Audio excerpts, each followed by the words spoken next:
ಕನ್ನಡ ಹೊನ್ನುಡಿ ದೇವಿಯನು ನಾ ಪೂಜಿಸುವೆ ಆರಾಧಿಸುವೆ. ಕನ್ನಡ ಹೊನ್ನುಡಿ ದೇವಿಯನು ನಾ ಪೂಜಿಸುವೆ ಆರಾಧಿಸುವೆ. ಕನ್ನಡ ಡಿಂಡಿಮ ಬಾರಿಸುವೆ.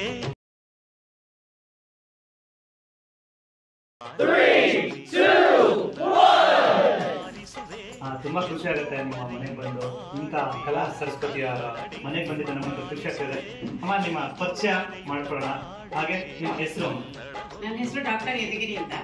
ಅಂದ್ರೆ ನಾನು ಡಾಕ್ಟರ್ ಅಲ್ಲ, ಮ್ಯೂಸಿಕ್ ಡ್ಯಾನ್ಸ್ ಆರ್ಟಿಸ್ಟ್ ನಲ್ಲಿ ಡಾಕ್ಟರೇಟ್ ಅವಾರ್ಡ್ ಕೊಟ್ಟಿದ್ದಾರೆ. ಅಮ್ಮ, ನಿಮ್ಮ ಬೆಳವಣಿಗೆ ಅಂದ್ರೆ ನೀವು ಬಂದಂತ ದಾರಿ, ನೀವು ಓದಿದ್ದ ಏನ್ ಓದಿದ್ದೀರಾ ಆ ಒಂದು ದಾರಿನ ಹೇಳ್ಕೊಂಡ್ ಬರ್ತೀರಾ? ಅದೇ ಏನು ಓದಿದೀನಿ ಅಂದ್ರೆ ಮೊದಲೆಲ್ಲ ಹಿಂದಿನ ಕಾಲದಲ್ಲಿ ಬಡತನ ಇತ್ತು. ನಾನು 9ನೇ ಮಗಳಾಗಿ ಹುಟ್ಟಿದ್ದೀನಿ. ನಮ್ಮ ತಾಯಿಗೆ 5 ಜನ ಅಣ್ಣ 3 ಜನ ಅಕ್ಕ, ನಾವು ಒಬ್ಬನೇ ತಂಗಿ. ಮತ್ತೆ ಏನು ಅಂದ್ರೆ ಅವಾಗೆಲ್ಲ ಫೀಸ್ ಕೊಡೋದು ಇದೆಲ್ಲ ಇರ್ಲಿಲ್ಲ. ಅದು 2 ರೂಪಾಯಿ ಕೊಡೋದು ಕಷ್ಟಪಟ್ಟು ಮ್ಯೂಸಿಕ್ ಡ್ಯಾನ್ಸ್ ಎರಡೂ ಇತ್ತು. ಅವಾಗ ನಾನು ಹೇಳಿದೆ ಮ್ಯೂಸಿಕ್ ಸೇರ್ಕೊ, ಯಾವ್ದ್ರ 2ರಲ್ಲಿ 1 ಸೇರ್ಕೊ ಅಂದ್ರು ನಮ್ಮಮ್ಮ. ಫೀಸ್ ಕೊಡೋಕ್ಕಾಗಲ್ಲ 5 ರೂಪಾಯಿ ಅಂದ್ರು. ಸರಿ, ಅದರಿಂದ ಗೌರಿ ಕುಪ್ಪಸ್ವಾಮಿ ಅಂತ ದೊಡ್ಡ ಇವುಗಳವರು ಪ್ರಸಿದ್ಧಿಯಾಗಿರೋ ಗಾಯಕರು, ಅವ್ರ ಹತ್ರ 8 ವಯಸ್ಸಿಂದ ಮದುವೆ 19 ವರ್ಷದವರೆಗೂ ನಾನು ಸಂಗೀತ ಕಲಿತೆ. ಅದ್ರಲ್ಲಿ ಸೀನಿಯರು ಮಾಡಿದ್ದೀನಿ, ಜೂನಿಯರ್ ಸೀನಿಯರ್. ಸರಿ, ಹೀಗಾಗಿ ಸ್ವಲ್ಪ ದಿವಸ ಆದ್ಮೇಲೆ ಇಲ್ಲಿ ಹೋಗ್ತಾ ನಮ್ಮ ಮೇಡಮ್ ಒಂದು ಡ್ಯಾನ್ಸ್ ಕರ್ಕೊಂಡು ಹೋದ್ರು. ಅವಾಗ ನನಗೆ ಆಕ್ಚುಯಲ್ ಆಗಿ ಅವಾಗ 60 ಇಯರ್ಸ್ ಆಗ್ಬಿಟ್ಟಿತ್ತು. 60 ಇಯರ್ಸ್ ಅಲ್ಲಿ ಡ್ಯಾನ್ಸ್ ನೋಡಿದ ತಕ್ಷಣ ಮೇಡಮ್ ನಾನು ಮಾಡ್ಬೋದಾ ಅಂತ ಕೇಳಿದೆ. ಅದಕ್ಕೆ ಅವರೇನಾದ್ರು ಮಾಡ್ಬೋದು, ಕಲ್ತ್ಕೊಂಡ್ರೆ ಮಾಡ್ಬೋದು ಅಂತ ಯಶೋಧ ಮೇಡಮ್ ಅಂತ ನಮ್ಮ ಗುರುಗಳು ಅವ್ರು ಬಂದು ಹೇಳ್ಕೊಡೋಕೆ ಶುರು ಮಾಡಿದ್ರು. ಅಪ್ತರಕ್ಷ ಕಾರ್ಯಕ್ರಮದೆಲ್ಲ ಮಾಡಿದ್ದೀನಿ ತುಂಬಾ. ಅವತ್ತಿಂದ ಇವಾಗಲೂ 75 ಆದ್ರೂ ನಾನು ಡ್ಯಾನ್ಸ್ ಮಾಡ್ತಾನೆ ಇದ್ದೀನಿ. ಎಲ್ರಿಗೂ ಅದರಿಂದ ಬಹಳ ಆಶ್ಚರ್ಯ, ಕುತೂಹಲ ಎಲ್ಲ ತರದ್ದು ಇದೆ. ಖುಷಿ ಆಗುತ್ತೆ ಅಮ್ಮ, ನೀವು ಆ ಒಂದು ಏಜಲ್ಲಿ ಕಲಿತು ಇಲ್ಲಿವರೆಗೂ ಆ ಒಂದು ವೃತ್ತಿಯನ್ನ ಮುಂದುವರ್ಸ್ಕೊಂಡು ಹೋಗ್ತಿದ್ದೀರಾ. ತುಂಬಾ ಖುಷಿ ಆಗುತ್ತೆ. ಇದಕ್ಕೆ ನಿಮ್ಮ ತಂದೆ ತಾಯಿ ಅಥವಾ ನಿಮ್ಮ ಫ್ಯಾಮಿಲಿಯಲ್ಲಿ ಸಪೋರ್ಟ್ ಮಾಡ್ತಾ ಇದ್ದೀರಾ? ತಂದೆ ತಾಯಿ ಎಲ್ಲ ಅವ್ರಿಗೆ ವಯಸ್ಸಾಗ್ಬಿಟ್ಟಿದ್ದು ಇರ್ಲಿಲ್ಲ. ಆಕ್ಚುಲ್ ಆಗಿ ನಮ್ಗೆ ಕೇಳಿದ್ರೆ ನಮ್ಮ ಯಜಮಾನರು ಸಪೋರ್ಟ್ ಮಾಡೋದು, ಅದು ಬಹಳ ಮುಖ್ಯವಾದ. ಯಾಕಂದ್ರೆ ಯಾರ ಮನೇಲೂ ಬೇಡ ಗಿಡ ಅಂತಾರೆ, ನಮ್ಮನೇಲಿ ಆ ತರ ಹೇಳಲಿಲ್ಲ. ನೀನ್ ಮುಂದೆ ಬಾ, ಒಂದು ಗುರಿ ಮುಟ್ಬೇಕು ನೀನು, ಆ ತರ ಮಾಡುವಂತ. ಅದರಿಂದ ಅವರ ಪ್ರೋತ್ಸಾಹದಿಂದ ಒಂದು ಸಮಾಜ ಇನ್ನೊಂದು ಸಮಾಜ ಆ ತರ ಎಲ್ಲ ಹೋಗಿ ಕನ್ನಡ ಹೊನ್ನುಡಿ ದೇವಿಯನು ನಾ ಪೂಜಿಸುವೆ ಆರಾಧಿಸುವೆ.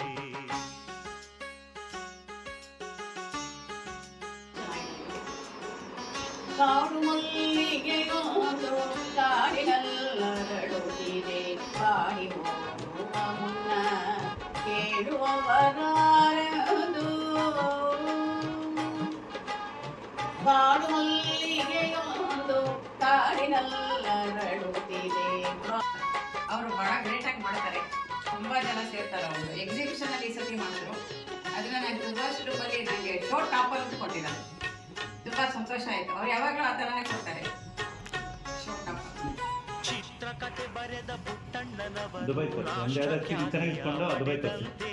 ಇದು ಒಂದು ಫಿಲಂ ಫೆಸ್ಟಿವಲ್ ಆಯ್ತು. ರಂಜಿತಾ ಅಂತ ಮೇಡಮ್ ಅದನ್ನ ನನ್ನ ನೋಡಿ ಇದಕ್ಕೆ ಅವಾರ್ಡ್ ಕೊಟ್ಟಿದ್ದಾರೆ. ಇದರ ಅವಾರ್ಡ್ ಯಾರಿಗೂ ಕೊಟ್ಟಿಲ್ಲ, ನನಗೆ ಮಾತ್ರ.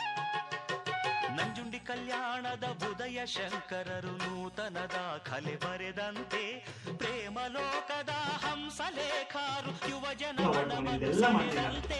ಸೊ ಇದನ್ನ ಇವಾಗ ಹೊರಂತ ಹೊಸ ಬೇರೆ ಸಂಗೀತ ಕೌಶಲ್ಯ ಮಾಡುತ್ತೆ, ಅವ್ರಿಗೆ ನಿಮ್ಮ ಸಂದೇಶ ಸಂದೇಶ ಅಂದ್ರೆ ಇವಾಗ ಈ ತರ ಚಿಕ್ಕ ಹುಡುಗಿಯರಿಗೂ ನಾನು ಹೇಳ್ತೀನಿ, ಗ್ರೂಪ್ ಮಾಡೋಣ, ಗ್ರೂಪ್ ಡ್ಯಾನ್ಸ್ ಮಾಡೋಣ. ಇನ್ನ ಮೇಡಮ್ ಕಾಲು ನೋವು, ಕೈ ನೋವು, ಅದೇನು ನಾನೇ ಮಾಡ್ತೀನಲ್ಲ. ನಾನು ಬಂದಾಗ ಅಯ್ಯೋ ನೀವು ಮಾಡ್ತೀರಾ ಅಂತ ಕೇಳ್ತೀರಲ್ಲ, ನೀವ್ ಯಾಕೆ ಮಾಡಬಾರ್ದಿದ್ದಲ್ಲ, ನೀವು ಮಾಡ್ಬೋದಲ್ಲ. ಒಪ್ಪಳ್ದಿಲ್ಲ, ಕೆಲವರು ಮನೆಗೆ ಒಪ್ಪಳ್ದಿಲ್ಲ. ಯಾಕಲ್ಲ ಅಡ್ರೆಸ್ ಎಲ್ಲ ಯಾಕೆ ಹಾಕೋದ್ಯಾ, ಕೆಲ್ಸ ಹಾಕೋಬಾರ್ದು ಅದು ಹೇಳ್ತಾರೆ. ಆ ಮನೆ ಕಂಡೀಷನ್ ಅವ್ರವ್ರಿಗೆ ಇರುತ್ತೆ. ಆದ್ರೂ ಇಂಥ ಮಕ್ಳಿಗೆಲ್ಲ ಹೇಳ್ತೀನಿ ನೀವು ಮಾಡಿ ಅಂತ. ಆಮೇಲೆ ಅವ್ರ ತಾಯಿದ್ರು ಮಕ್ಳು ಕರ್ಕೊಂಡ್ ಬರ್ತಾರೆ ಫ್ಯಾಷನ್ ಶೋಗೆ. ಮೇಡಮ್ ಆ ಮಕ್ಳು ಮಾಡ್ತಿದ್ರೆ ನಾ ಮಾಡ್ತೀವಿ, ನೀವ್ ಯಾಕೆ ಮಾಡ್ಬೋದು, ಇನ್ನು 30 ವರ್ಷದ ಮಾಡ್ಬೇಕು, ನೆಕ್ಸ್ಟ್ ಟೈಮ್ ನಿಮ್ ಶಾಲೆ ಇದೆಲ್ಲ ನಾವು ಮಾಡ್ತೀವಿ ಅಂತ. ಅದು ಸಂತೋಷ ಆಗುತ್ತೆ ನಂಗೆ. ಮಾಡ್ತೀನಿ ಹೇಳ್ತಿರಲ್ಲ, ಸಂತೋಷ. ಇವತ್ತಿಂದನೇ ಉತ್ತೇಜನ ಕೊಟ್ಟಿರೋದ್ರಿಂದ ಮಾಡಲಿಲ್ಲ. ಮತ್ತೆ ಈಗ ನಿಮ್ಮ ಗುರುಗಳಂತ ಅವರ ಬಾಂಧವ್ಯ ಹೇಗಿದೆ? ನೀವು ಅವ್ರ ಜೊತೆ ಇದ್ದೀರಾ ಈಗ? ತುಂಬಾ ಬಾಂಧವ್ಯ, ತುಂಬಾ ಬಡಬಲ. ಎಲ್ಲ ಏನ್ ಪ್ರೋಗ್ರಾಮ್